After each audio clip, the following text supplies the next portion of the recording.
Good evening, ladies and gentlemen. Welcome to another exciting episode of the Paul Brown Show. We're shooting live at North Charleston City Hall with Two Exposure Production. I have Daryl Goodman, he's the founder. Mr. Ray Harvey, he's the director. Today I have my special guest, Chief Reggie Burgess of North Charleston Police Department. How you doing there, Chief Burgess? Yeah, I'm blessed, Mr. Paul. I really am, and I'm blessed that you're here today because, man, you do a lot of good in the community. So I'm blessed that you're here, and I'm blessed that you're giving me this opportunity to be on your show. No, sir. I'm blessed just to have you come on the show. You know what I'm saying, and educate the community on a lot of these issues that we have. And I think the biggest issue we have right now is the growing number of crime in our community. How does that make you feel, especially from our youth? I don't feel good at all. Somebody asked me a couple of days ago, what is some of the things that I, as a chief, felt like I didn't do good, or I wasn't able to help improve. Well, one thing that I didn't help improve is the homicide rates. I came in here as the chief of police in 2018 with intentions to work strictly with the community, me along with this department, and also work on making sure that the community is safe from crime. But each homicide, to me, it took a whole lot out of me.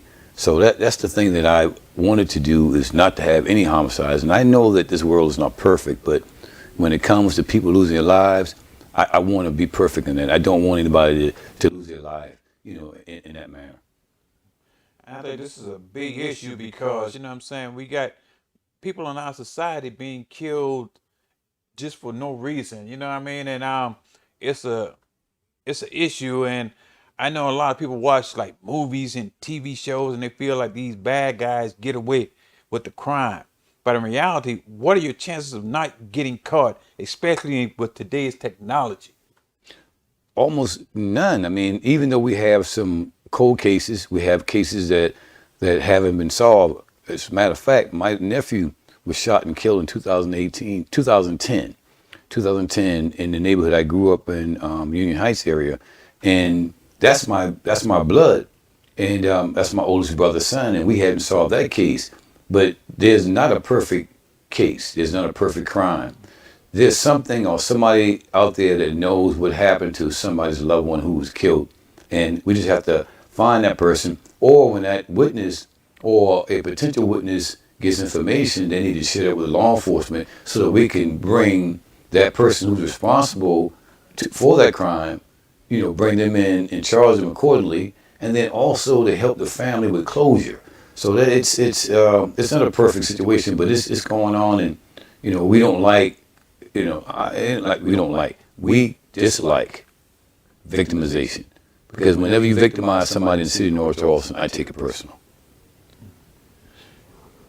I know this issues, and people are feeling like,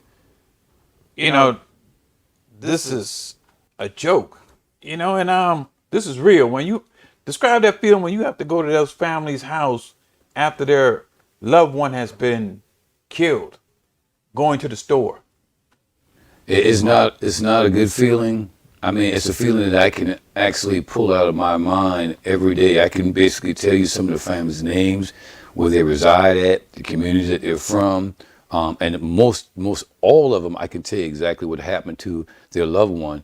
It's not good telling any parent or grandparent or brother or sister or this family that somebody took the life of the person that they love. But my great grandmother used to always say, as well as my mother, that a parent should not have to bury their children. And I believe that. I have two children, and I want them to be there for me and my wife when our time comes, when we have to go on to be with the Lord. It should not be in reverse. So, I mean, it's a feeling that you don't want to have. And I was at the hospital in 2010 when my brother's son, my nephew, the doctor came out, and they came and talked to me, and they told me that he was gone. And that's a feeling that I would not want anyone to experience. For parents who are aware their child is committing crimes in our community, but not doing anything about it, what should they expect when your officers come to their house at night and kick the door in just to get that individual out of there? Well, we're not doing anything to the community simply because we want to. or simply because we have a badge or a gun. That's not what North Charleston Police Department is about. We are a strict community engagement working department, working for the community. When we swear our oath and we raise our hands in the air, we say that this badge is a symbol of public trust, and we strive to justify that trust. And in the striving to do that, we must make sure that we follow all the laws that are in our communities, that's in our nation. So when we're coming to somebody's house looking for somebody, most times we want to be right, and sometimes we'll call ahead. If the person's not a dangerous individual, yeah, we can call ahead. But if we already looking for you because you committed a homicide or you actually shot in somebody's home or somebody's car, well, you have to realize that level that you took, we have to be above that level. So we need to, protect ourselves. Why? Because we're human beings just like everybody else. I want to go home to my wife and my 2 kids as well as the other officers are. And I'm trying to make sure they're getting home safe. So we just really sometimes execute search warrants or arrest warrants. And it maybe sometimes not at the liking of the people who the home that we're at, but it's nothing to do with them. I would like it to be, this is a perfect world. If you know that your loved one was involved with some type of crime, just hey, tell him or her they need to turn themselves in, or they can't live there. That's it, because all that's doing is bringing harm to you, not from the police side, but from a person who wants to retaliate from what that individual in your house did to their family member. That's the big problem in society, retaliation shootings. What is the definition of accessory to the crime and some repercussions if found guilty? Well, you may not be a person who actually pulled the trigger, but if you are the person who actually sat down and masterminded the whole scenario, you are just as culpable as the person who pulled the trigger. In the state of South Carolina, the hand of one is the hand of all. So what I'm saying to you, what I was told, if you don't want to be caught up in the crime, you don't want to be charged for something that you didn't actually physically do, then you need to be a man or woman and step away from that. I understand it's different. It's a different code now in the streets, snitching and, being down with somebody, whatever. Yeah, ain't nothing wrong with you being down with somebody, but I'm not gonna let somebody get me caught up in something that I know that I am not directly involved with, indirectly. So what I'll do, I'll ease off, not disrespecting them, but I'll ease off and go my separate direction. Because when the police come looking for you, the information that we have, your name wouldn't be on that. When I was growing up, they had a program called Scared Straight. What was the purpose of that show, and does the program still exist today? Yeah, Scared Straight still exists. The program, I think, initiative actually was all about having people who are inmates in prisons to come to schools to talk about what caused them to be incarcerated. And I do feel that does work, because you need to hear from somebody who really is incarcerated. But they have a better program now, and they're starting to crank it back up again, because I think they started a program back in 91, 92, and we did it at North Charleston High when I was a school cop. It's called Behind the Bars. Behind the Bars will take a tour of 35 kids, some kids who are troublemakers in school, some kids who sometimes make mistakes, and kids who are never in trouble.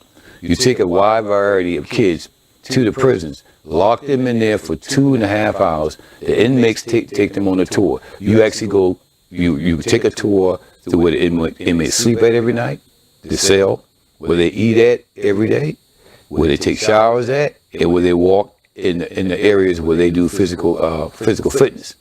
When you see, for me, Scared Straight is good. But Scared Straight, when that guy or girl is removed from that school cafeteria, a child could say, oh, well, yeah, I'm not going there. And that's true.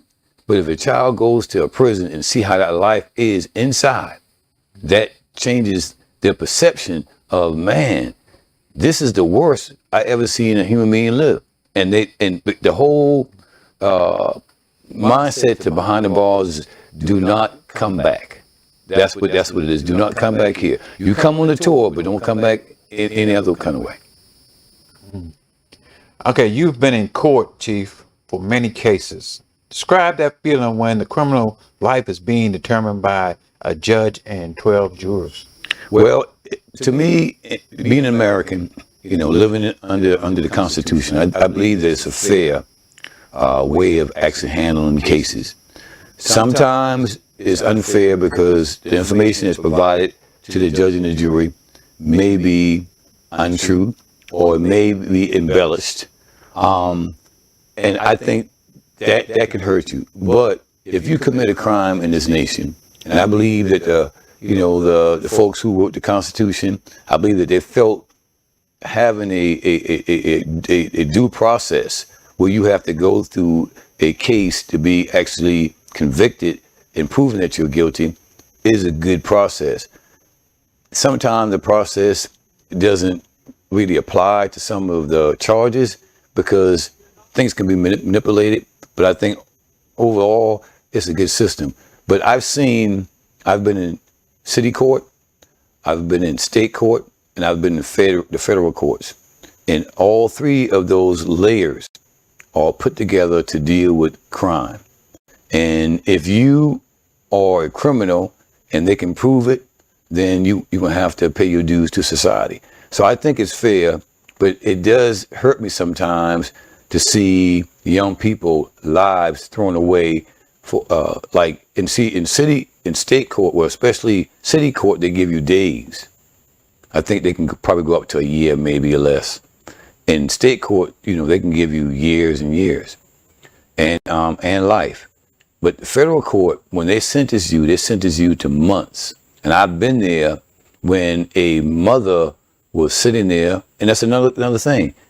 It's never the homeboys, homegirls, or the ride or die, I love you forever, I'm down with you forever. They are never there when you have to defend yourself. And even if they are, they're not going to say anything for you.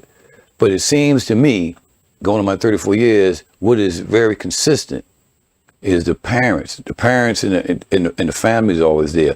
But when I heard the judge gave a kid over 385 months in jail. And the mother just like, oh, okay, all right, baby, you won't be there long. And her lawyer says, you need to multiply that 12, wow. You have to do that. And the mother just passed out. So the different court systems are they're different, but I believe most of all, they're fair. How does your freedom change when you get caught committing a crime? Well, I'll say this, and I know it's kind of off track. If you ever look at the movie Roots, which I've got a copy of it. I love my history. When you saw Kunta Kinte in his tribe, and he was walking with his tribe and going through the ritual of being a man, and then he got caught by the slavers, and he was on the beach. And everybody look at that scene with LeVar Burton, but you have to really understand the scene. You saw him fighting. You saw him struggling. You saw him weeping. You saw him just yelling out when they put the chains on him. The reason why he did that is because he realized it was something he had never experienced before. So what I'm saying to you, we are born in this world free. God gave us that. And when our freedom is taken, that's when it's hard for us to adapt to that understanding because we've never experienced that in that type of light. So, freedom is the most essential commodity, I believe, in this United States of America. And I just believe that we should be very sensible before we allow somebody to take that from us. For some of the youth in our community who've never been in a detention center, what would you consider to be like a typical day in the life of someone in the detention center? Wow. I've gone take some folks to the detention center several times in my career, especially in my younger career. And when they go back there, of course, their freedom is gone because they take things for granted. Like you and I can go open a refrigerator. Mm-hmm. We can walk down to the living room, turn the television on. We can walk out in the porch and just smell the breeze and hear the birds chirping. that's when you are free. But when you can't do that, when somebody tells you how to go to the bathroom, somebody tells you, when you have to go to sleep, when somebody tells you what you have to do that you took for granted, you realize that the freedom's gone. And I just believe that in the youth system, it is kind of harsh because kids, that's all they know is freedom. And when that is taken away from them, it not only from an adult can make an adjustment later on in life, but a kid, it really, really hampers a kid because that kid only understands freedom. They only understand that. When committing a crime with your friends, what are your chances your friend doesn't turn on you, especially when reality kicks in and they're in that court? Well, of course, I talked to a lot of OGs, old gangsters and folks who actually were on the other side, inmates for a long time in their lives. And when a guy told me this, a guy who's an awesome guy, an awesome ex-offender, he was a big-time drug dealer. I know this because I worked drugs for many years. He said that when he committed a crime with another guy that was with him and they planned it, he actually didn't have a problem with the other guy saying, yeah, we did this, we did that.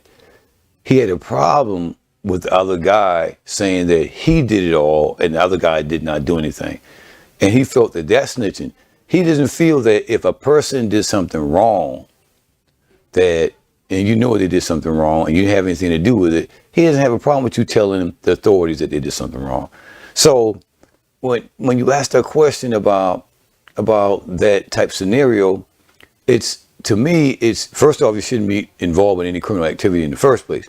But if you let your guard down and you commit a crime, then hey, you deal with that. You deal with that situation and don't pull other people into that with you. You deal with the old song said, you do the crime, you have to do the time. And that's the truth. You have to man up to what you did, be responsible for what you did, and take it as a man's supposed to take it. I know a big issue is peer pressure for our youth. How important does that deal with the decision making that they do? And I'm not going to blame anybody but Reggie Burgess for what Reggie Burgess did wrong. But I've had people in my lifetime, that actually have kind of like really talked me into some things only because I was willing to listen. And I did some stupid things. And I actually talked some other people to some stupid things when I was coming up. And they did the wrong things. I just think, with me, is that be your own man, follow your own movement. Be your own man, follow your own movement. That's what my father always told me. And I feel like anybody can kind of get you caught up in situations, but, you have to stand yourself, take a stand. And like I said earlier, I know the phenomenon on the streets about, hey, you can't dime me out, whatever the case is. You don't have to tell on somebody, basically. Just keep yourself away from that.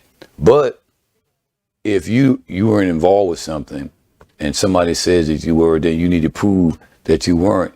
And sometimes you have to tell the truth about somebody else. Always tell the truth about you, but sometimes you may have to tell the truth about what somebody else did, so that you wouldn't have to pay the consequences that other people faces. One other issue is education. Why is that so important, and why are our kids they're not taking it as serious as it should be? Education is the only options we have to strive in this nation, because everything that this nation is about education. You have to know how to read, write, math, science, and with the AI that's going on, artificial intelligence, you need to be even brighter there, because you have to understand how things are working in this world. Education to me is big. And there was a time in my life when I was younger that I thought education was just a normal thing that you go through. You go to school and you have to learn and then you have to pass. But when I got older, coming to my later years of high school, I realized how important my education was, because it afforded me to go to college for free. I went to college to play football and run track. They paid me for 4 years to do that. And I got a degree because I did that for free. But then the free part of it was, now that I'm a chief of police, I would have never got this opportunity if I didn't have that college education, because that's one of the prerequisites when, mayors or city managers or city government hire you. They expect you to have a degree or a command college. So to me, education is important. I just think that we as African Americans, and I'm not just leaning on one race, but I'm talking about a race that is my culture. We as African Americans, especially in my city, I think we just don't buy into the educational process as much as we should. And I think that we need to do more of that. Chief Burgess, we're running short on time. If someone wants to get more information about your programs that you have for our youth and all the other exciting things that North Charleston Police Department does for this community, what should they do? All they got to do is go to the city of northcharleston.org website, and you can pull up the police department. When you pull it up on the webpage, you will see North Charleston PD. You see a lot of community engagement programs. You see a lot of neighborhood programs. You see a lot of law enforcement programs. And then you see a lot of educational programs. As a matter of fact, next month we have our probably, I think it's the 9th annual Black History Month program, where we honor people at Royal Baptist Church on Liberty Hill. So it's a lot of things that North Charleston have, and the reason why we do it because we are servants of the public. So we need to do and replicate what's going on in the public, so the public can see what the police department, what we're really trying to do. We're trying to be servants. That's all. Chief Burgess, I really appreciate you coming on the show and just educating our community on all the things, that the biggest issues, that crime. And I look forward to possibly coming back and possibly, having another show with some more other topics. Mr. Paul, you can come and be with me. I'll come hang out with you, whatever. I don't have a problem, because if we can save lives, you and I, let's do it. That's what I'm all about. Thank you, Chief Burgess. God bless you. Thank you, ladies and gentlemen, for watching the show, and you be encouraged. Thank you.